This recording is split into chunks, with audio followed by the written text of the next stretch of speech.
There's no feeling more intense than starting over.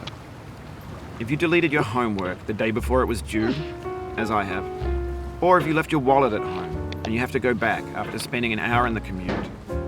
If you won some money at the casino and then put all your winnings on red but it came up black. If you got your best shirt dry cleaned before a wedding and then immediately dropped food on it. If you won an argument with a friend and then later discovered that they just returned to their original view. Starting over is harder than starting up.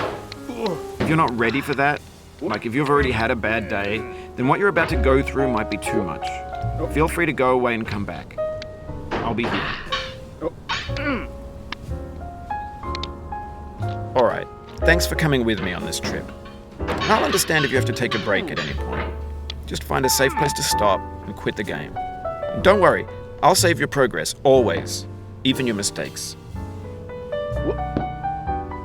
This game is a homage to a free game that came out in 2002 titled Sexy Hiking.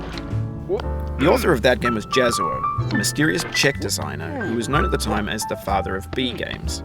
And B games are rough assemblages of found objects. Designers slap them together very quickly and freely, and they're often too rough and unfriendly to gain much of a following.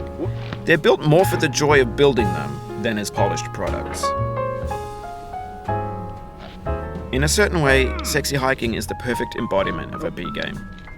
It's built almost entirely out of found and recycled parts, and it's one of the most unusual and unfriendly games of its time. In it, your task is simply to drag yourself up a mountain with a hammer. And that act of climbing, in the digital world or in real life, has certain essential properties that give the game its flavor. No amount of forward progress is guaranteed. Some cliffs are too sheer or too slippery. And the player is constantly, unremittingly in danger of falling and losing everything. Anyway, when you start Sexy Hiking, you're standing next to this dead tree that blocks the way to the entire rest of the game.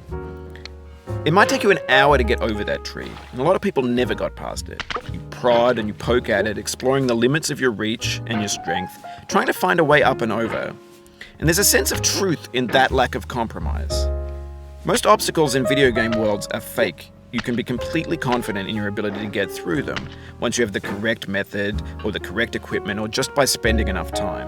In that sense, every pixelated obstacle in Sexy Hiking is real. The obstacles in Sexy Hiking are unyielding, and that makes the game uniquely frustrating.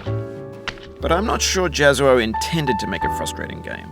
The frustration is just essential to the act of climbing, and it's authentic to the process of building a game about climbing. A funny thing happened to me as I was building this mountain. I'd have an idea for a new obstacle, and I'd build it, test it, and it would usually turn out to be unreasonably hard. But I couldn't bring myself to make it easier.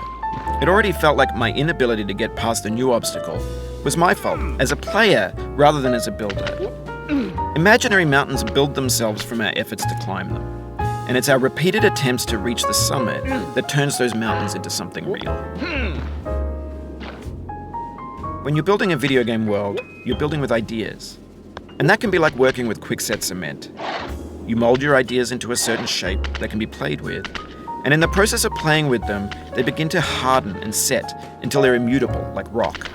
And at that point, you can't change the world. Not without breaking it into pieces and starting fresh with new ideas. For years now, people have been predicting that games would soon be made out of prefabricated objects, bought in a store and assembled into a world. And for the most part, that hasn't happened, because the objects in the stores are trash. I don't mean they look bad or that they're badly made, although a lot of them are. I mean they're trash in the way that food becomes trash as soon as you put it in the sink. Things are made to be consumed and used in a certain context, and once the moment is gone, they transform into garbage. In the context of technology, those moments pass by in seconds. Over time, we've poured more and more refuse into this vast digital landfill that we call the internet. It now vastly outnumbers and outweighs the things that are fresh and untainted and unused. When everything around us is cultural trash, trash becomes the new medium, the lingua franca of the digital age.